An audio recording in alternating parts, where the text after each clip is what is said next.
It's 4:30 on WKYT this morning with heavy rain expected today. Some people living near creeks and streams aren't taking any chances. What they're doing to protect their property coming up. Why repair crews in one county are having a difficult time restoring water service to everyone who lost it during this recent cold snap. It's not much out there right now, but things will really start to crank up as we work our way through the day. I'll have your forecast coming up. Tracking, alerting, protecting. This is WKYT This Morning. Good morning from WKYT News. Welcome in on this Tuesday. I'm Bill Bryant. And I'm Rebecca Smith. After all the chilling cold temperatures that we experienced, today will be the warmest all week.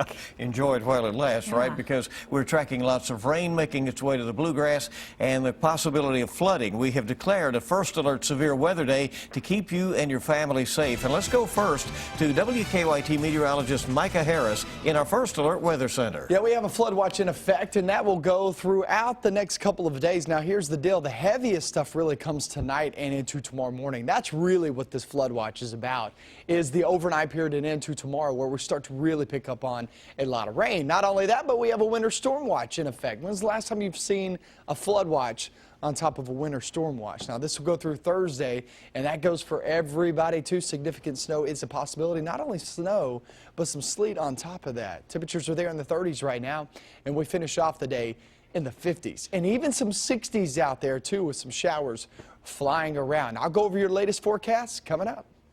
All right, strange weather for sure. Thank you. New this morning, we are tracking a shooting out of Laurel County that sent 2 people to the hospital. It happened on Hazel Patch Road just after 8 o'clock last night.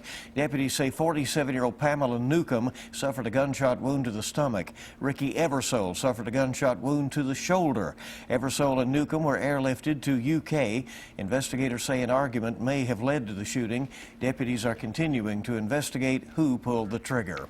We have declared a first alert severe weather day, as we mentioned, because of the flood threat. Heavy rain on top of melting snow from the last winter storm could cause more problems, especially for people who live near creeks and streams. Folks in Bourbon County tell us that they are already taking precautions. WKYT's Jordan Valines is tracking today's flood threat.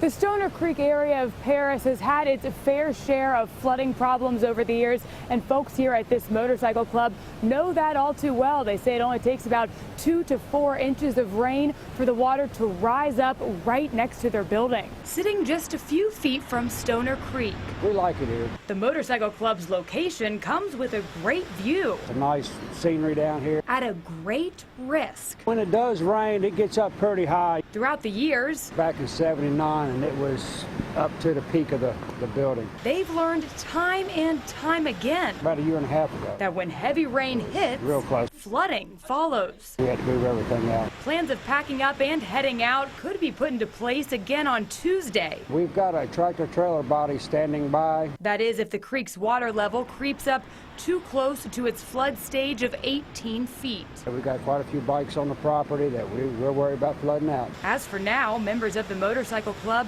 are keeping their fingers crossed, hoping that history won't repeat itself this time around. Flood watch is expected to go into effect on Tuesday evening. In Bourbon County, Jordan Valines, WKYT. All right, Jordan, thank you. According to the National Weather Service, Monday was the 18th anniversary of the biggest flood in Stoner Creek's history. On that day, water levels were measured at 30 feet, which is 16 feet above flood stage. Well, winter weather is still packing a punch for folks who live in Powell County. They're still dealing with a water shortage. County leaders say leaky and broken pipes are keeping them from restoring water service to everyone. WKYT's Kristen Kennedy has an update.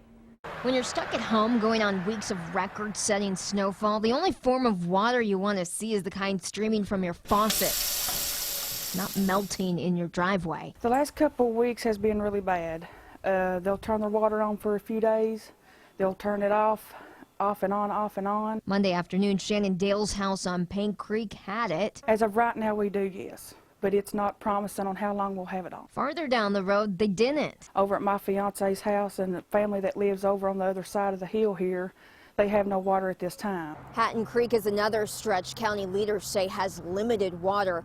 And for families that need it, Stanton's mayor says they're providing it. We do have water at Lions Club Park.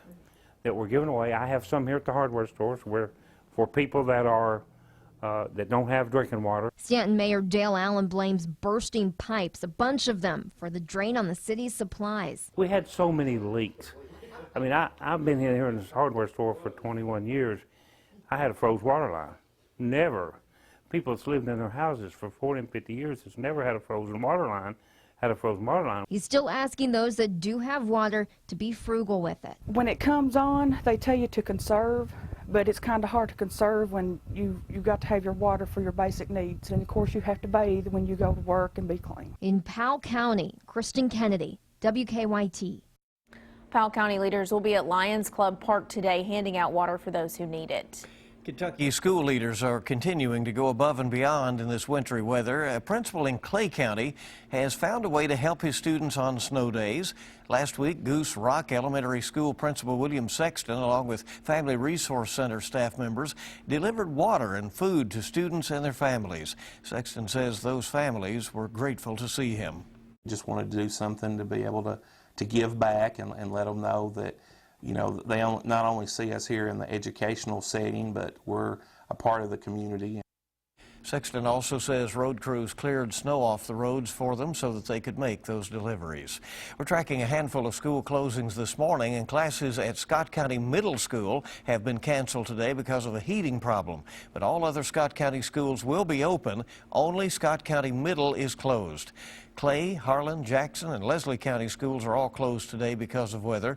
And for a full listing of our closings and delays, go to our website, WKYT.com. Well, this morning, the Laurel County Sheriff's Office needs your help finding a man deputies say got away after a police chase. Deputies are now looking for 48-year-old James Harrison of London.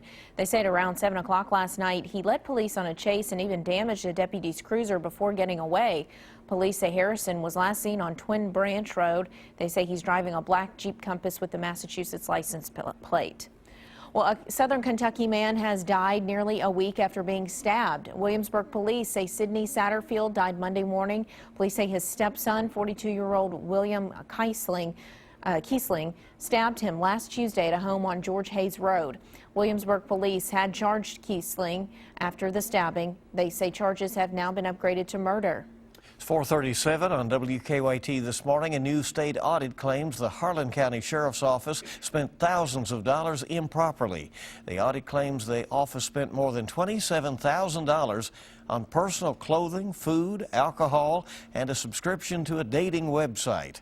Investigators say it happened while former Sheriff Marvin Lipford was in office. He lost a re-election bid last year. Auditors recommended Lipford repay the money. Crews are working this morning to restore power to Lexington's Government Center after an electrical fire. This one started in a nearby parking garage on Sunday night. Crews had to cut power to the entire building to make repairs. Employees who work in the Government Center were told to stay home yesterday. It could change the landscape of Lake Cumberland as companies send out proposals to build another commercial marina. According to our news partners at the Herald Leader, that marina would be built in the Rowena community of Russell County. There's already a boat ramp at the site. It would be the 10th commercial marina on Lake Cumberland. Companies have until June 29th to send in a proposal to the Army Corps of Engineers. Tonight, the Wildcats will play for 30 straight wins, and it'll be the final road game of the season. Only Georgia tonight and Florida on Saturday stand between the Cats and regular season perfection.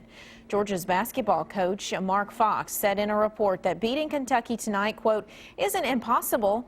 The Bulldogs and the Wildcats tip off at 9 o'clock on ESPN in Athens.